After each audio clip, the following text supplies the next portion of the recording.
मैं अभिषेक आपका फिर से अपने इस यूट्यूब चैनल दो मेगा क्लासेज में स्वागत करता हूं। आज हम भारतीय संविधान में राज्य के महाधिवक्ता यानी कि advocate general of the state के बारे में जानेंगे। इससे बहुत प्रश्न पूछे जाते हैं और इनके पद से संबंधित भी प्रश्नों को पूछा जाता है। अब चूंकि राज्य में यह एक महत्वपूर्ण पद है, इसके लिए आपको इसके बारे में जानकारी भी रखनी चाहिए और आवश्यक होती है जानकारी रखना। तो इस पूरे वीडियो में हम ये जानेंगे कि राज्य के महाधिवक्ता क्या होते हैं, उनकी नियुक्ति कौन करता है, उनके वेतन भत्ते और सुविधाएं क्या होती हैं और साथ ही उनके कर्तव्य क्या होते हैं। इससे संबंधित मैंने नोट्स जो है वो अपने टेलीग्राम चैनल में लिखा है, आप उसको जा करके देख सकते हैं, पढ़ सकते हैं और इससे संबंधित जो प्रश्न कैसे पूछे जाते हैं वो भी मैंने वहाँ लिख रखा है। इस वीडियो में सिर्फ हम ये देखेंगे कि ये पद क्या है, नियुक्ति कौन करता है, इनका कार्यकाल क्या होता है और साथ ही इनके कार्यों को भी थोड़ा सा देख लेंगे। तो देखिए, संविधान के अनुच्छेद 165 में महाधिवक्ता की व्यवस्था की गई है। देखिए 165 में महाधिवक्ता पद की व्यवस्था की गई है। तो यानी कि पीसीएस या ग्रुप सी की परीक्षाओं में जब पूछे कि किस अनुच्छेद में महाधिवक्ता पद की व्यवस्था की गई है तो 165 उसी में कंडिका है 1, 2, 3 करके, तो उसमें इनके सारे आडंबरों को, सारे व्यवस्थाओं को उसमें रखा गया।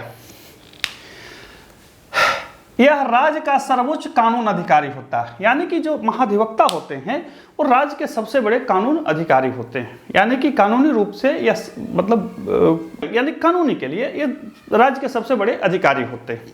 राज्य सरकार इनसे सलाह लेती है और साथ ही राज्यपाल भी इनको कोई कानूनी सलाह मांगते हैं या लेते हैं, या साथ ही कोई कानूनी संबंधी कृत्य भी इनको सौंपते हैं महाधिवक्ता को। अब देखिए, इसमें नियुक्ति, योग्यता एवं कार्यकाल, वेतन एवं सुविधा, सारे चीज और इन्हीं सब चीजों से प्रश्नों को पूछा जाता है। नॉर्मली जो प्राय पूछा जाता है इससे वो 165 ही पूछा जाता है। अब इससे यदि कभी डिटेल पूछ दे तो उसके बारे में भी हमने पूरा इसको बना के रखा है।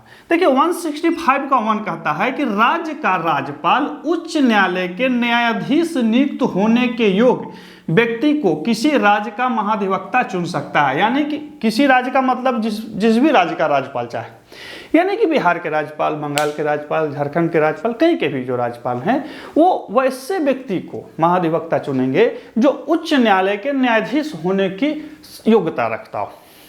ध्यान रखिए, यहाँ पे राज्यपाल का मतलब हुआ मंत्रिपरिषद ही उनका नाम सिलेक्ट करके देती है और मंत्रिपरिषद के सलाह पर ही वो चुनते हैं, राज्यपाल चुनते हैं। ध्यान रखेंगे। और इनकी योग्यता क्या होनी चाहिए? न्यायाधीश नियुक्त होने की। कहाँ? उच्च न्यायालय के। यानी कि किसी भी उच्च न्यायालय के न्यायाधीश होने योग्य भारतीय व्यक्ति को ये चुन सकते हैं महाधिवक्ता के रूप में। ध्यान रखेंगे। अब इनकी योग्यता क्या होनी चाहिए? तो पहला है कि वह भारत का नागरिक हो, भारत के राज्य क्षेत्र में कम से कम 10 वर्ष तक न्यायिक पद पर रह चुका हो या इतने ही वर्ष उच्च न्यायालय में वकालत किया हो। हालांकि इससे संबंधित चीज़ें आपको कहीं कहीं बहुत सारा भिन्नता में भी लिए हुए मिलेगी। मतलब कहीं है कि 10 वर्ष तक वो कहीं छोटा जगहों में न्यायिक पद पर या कुछ अलग क्षेत्रों में भी न्यायिक पद पर रह चुका हो, लेकिन कम से कम उसे 10 वर्षों का अनुभव हो। इस तरह से उसकी योग्यता को मापदंड रखा गया है। संक्षेप में आप इतना याद रखेंगे कि जो व्यक्ति उच्च न्यायालय के न्यायाधीश नियुक्त होने की योग्यता रखता हो वो राज्य का महाधिवक्ता बन सकता है और केवल भारत का नागरिक ही बन सकता है, बाहर का नागरिक नहीं बन सकता। एक चीज और ध्यान रखेंगे कि जो नियुक्ति होती है राज्यपाल द्वारा, जो महाधिवक्ता की नियुक्ति होती है उसकी कोई सेवा शर्त नहीं होती है। जो सेवा शर्त राज्यपाल एग्री कर देंगे वही होगा। उनका मानदेय यानी कि वेतन भत्ते भी वही होगी जो राज्यपाल देंगे, और साथ ही उनकी कार्यकाल यानी कि कब तक वो रहेंगे उसका भी कोई जिक्र नहीं है। जब तक राज्यपाल चाहेंगे तब तक वो रहेंगे। यानी कि उनकी पद जो है राज्यपाल के प्रसाद पर्यंत रहेगी। यानी कि राज्यपाल जब चाहे उनको वापस बुला सकते हैं या पद से हटा सकते हैं। 165 में इसी में है। अब है 165 का 3 कहता है कि राज्यपाल के प्रसाद पर्यंत पद धारण करेगा तथा जो राज्यपाल अवधारित करे वही वेतन पाएगा। यानी कि 165 के 1 में उसकी योग्यता के बारे में, किसके बारे में है? योग्यता के बारे में।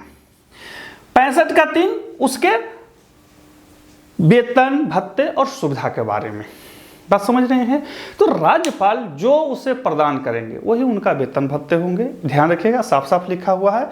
और राज्यपाल जो निर्धारित कर दे वही वेतन, और जहां तक राज्यपाल चाहें वहीं तक वो पद पर रह सकते हैं। लेकिन सवाल उठता है कि क्या वो पद से इस्तीफा दे सकते हैं? कभी भी दे सकते हैं, उनकी अपनी इच्छा। महाधिवक्ता कभी भी इस्तीफा दे सकते हैं, राज्यपाल को इस्तीफा सौंपेंगे, वो अपने क्षेत्र में चले जाएंगे जहां भी थे या जैसे भी थे, कोई दिक्कत नहीं है, इस्तीफा दे सकते हैं। लेकिन उनका पद जो है वो राज्यपाल के प्रसाद पर्यंत नहीं रहेगा। अब देखिए परीक्षाओं में कैसे पूछा जाता है। परीक्षाओं में पूछा जाएगा कि महाधिवक्ता के बारे में निम्न में से कौन सी बात असत्य है। तो वहां पे आपको ध्यान रखना है कि सत्य क्या क्या है। पहला सत्य है कि 165 में इसके पद के बारे में वर्णन है। दूसरा शर्त है राज्यपाल के प्रसाद पर्यंत और राज्यपाल द्वारा निर्धारित वेतन भत्ते ही उन्हें दिए जाते हैं। तीसरा, वो इस्तीफा कभी भी दे सकते हैं। चौथा, इनके बारे में, इनके कार्यकाल और वेतन भत्ते के बारे में कोई निश्चित मापदंड नहीं है। प्रायः ऐसा होता है कि चूंकि इनकी योग्यता उच्च न्यायालय के न्यायाधीश के बराबर रखी जाती है, तो इन्हें वेतन भत्ते भी उच्च न्यायालय के न्यायाधीश के समान ही दिया जाता है। ये प्रायः यही, चूंकि एक क्या कह सकते हैं, कटसी इसको मान सकते हैं, ये वहीं तक दिया जाएगा, चूंकि योग्यता वही है तो वही दिया जाता है। हालांकि वर्णन नहीं है, ये क्लेम नहीं कर सकते कि उच्च न्यायालय के न्यायाधीश को जो वेतन मिल रहा है वही हमको मिलना भी चाहिए, ऐसा संविधान में नहीं है, उसके लिए कोर्ट में नहीं जा सकते। ये चीज ध्यान रखिएगा, मैंने प्रायः सिर्फ बता दिया। अब है 165 का 3। इसके अलावा एक चीज और ध्यान रखेंगे कि 194 के 4 में वर्णित जो सुविधाएं या जो विशेषाधिकार विधानमंडल के सदस्यों को प्रदान की जाती है, वही विशेषता या वही विशेषाधिकार, वही सुविधा महाधिवक्ता को भी दी जाती है। 194 में वर्णित विशेषाधिकार का हकदार होगा जो राज्य विधानमंडल के सदस्यों को प्राप्त है। यानी कि राज्य विधानमंडल के सदस्यों को जो विशेषाधिकार प्राप्त है वही विशेषाधिकार महाधिवक्ता को भी प्राप्त होगा। 194 के 4 में साफ साफ वर्णित है, ये उसके विशेषाधिकार होगा। नियुक्ति, योग्यता, कार्यकाल, वेतन भत्ते एवं विशेषाधिकार। अब है इसके कर्तव्य एवं अधिकार, मतलब ये क्या करेगा, इसके अधिकार क्या क्या। तो देखिए 165 के 2 में इसके कर्तव्य एवं अधिकार के बारे में वर्णन है। लिखा हुआ तो बहुत चीज है, मोटा मोटी समझ लीजिए कि यह जो है वो कानूनी सलाह देगा। राज्यपाल यदि इसे कोई कृत्य सौंपे कानून संबंधी तो उस कृत्य को करेगा, इसके लिए इसको जवाबदेही है, इसको करना पड़ेगा। और साथ ही राज्य के विरुद्ध, राज्य सरकार के विरुद्ध या कोई जो केस आता है उसमें लड़ेगा नहीं। ऐसा नहीं है कि लगेगा सरकार के विरुद्ध, ये भी नहीं है। इसके लिए ये सब चीज रखा गया है। क्यों रखा गया है कि चूंकि जो विधि का इतना बड़ा अधिकारी बनेगा उसको तो जानकारी होगी, अब वो बार बार सरकार के विरुद्ध ही केस ले आएगी तो दिक्कत वाली बात है ना, तो उसमें बचने के लिए इसको रखा गया।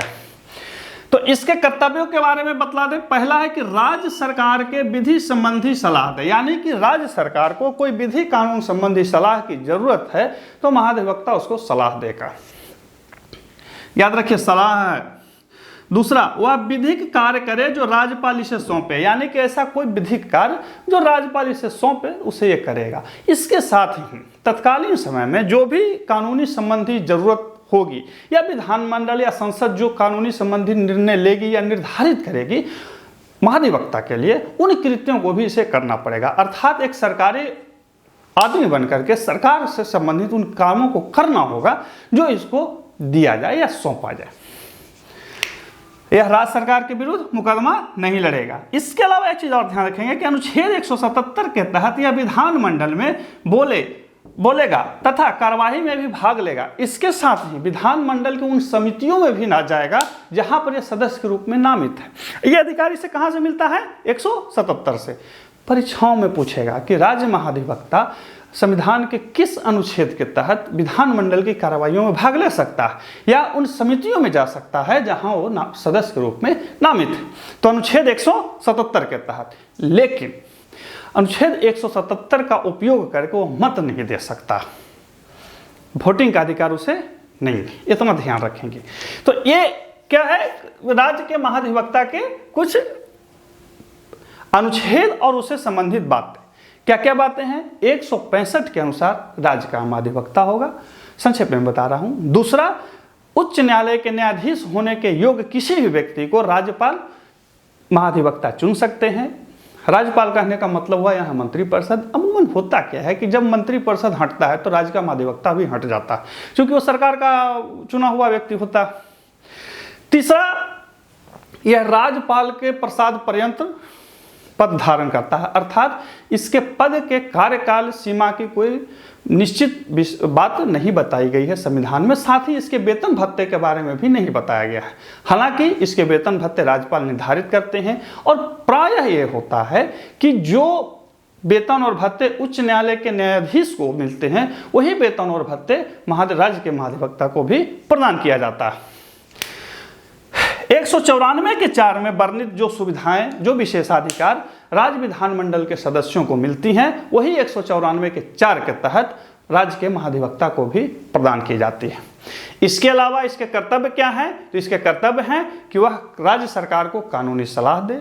दूसरा, राज्यपाल जो विधिक कार्य सौंपे उसको करे। तीसरा, तत्कालीन समय में जो भी ऐसे कृत्य या कार्य हों जो राज्य सरकार के लिए कानूनी रूप से जरूरी हो उसको ये करेगा, लेकिन राज्य सरकार के विरुद्ध आए हुए मुकदमों को ये नहीं लड़ेगा। एक जो सबसे इंपॉर्टेंट है वो ये है कि 177 के तहत यह विधानमंडल की कार्रवाई में उन समितियों में जहां यह नामित है जा सकता है, बोल सकता है, अपना मंतव्य भी दे सकता है, लेकिन वोट नहीं दे सकता। ना ध्यान रखें। तो ये है राज्य के महाधिवक्ता के बारे में।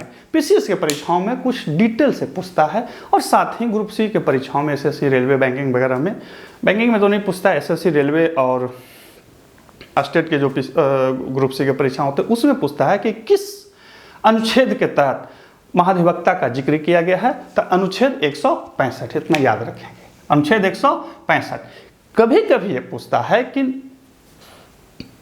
कौन कौन से अनुच्छेद राज्य के महाधिवक्ता से संबंधित है, तो हम यहां पे लिख दे रहा हूं, देखिए।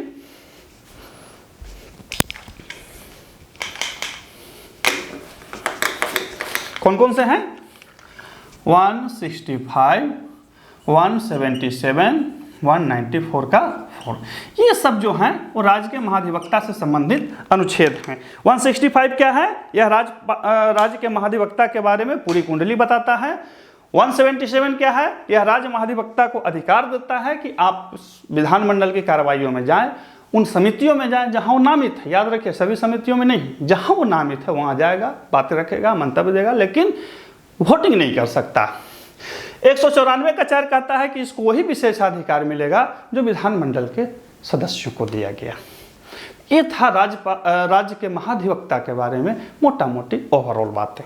आशा है आप जरूर लाभान्वित होंगे। एक चीज़ और ध्यान रखें कि जब भी आप संविधान की चीज़ों को पढ़ते हैं, छोटा छोटा फुट नोट्स खुद से बनाते रहें ताकि चीज़ें एकदम से ध्यान में रहें। इसके अलावा जब भी संविधान पढ़ते हैं तो उसके हर एक शब्द को हिस्सा के रूप में देखें, और यदि कहीं पे कोई शब्द नहीं समझ में आती है तो उसको समझने का प्रयास करें। प्रायः ये होता है कि संविधान के प्रश्नों में, खास करके ग्रुप बी के परीक्षाओं में जो लोग जाते हैं वो संविधान के प्रश्नों में इसलिए उलझ जाते हैं कि वो उन शब्दों को नहीं समझ पाते हैं जो वहाँ पे लिखा रहता है। फिर मिलते हैं अगले वीडियो में, तब तक के लिए नमस्कार।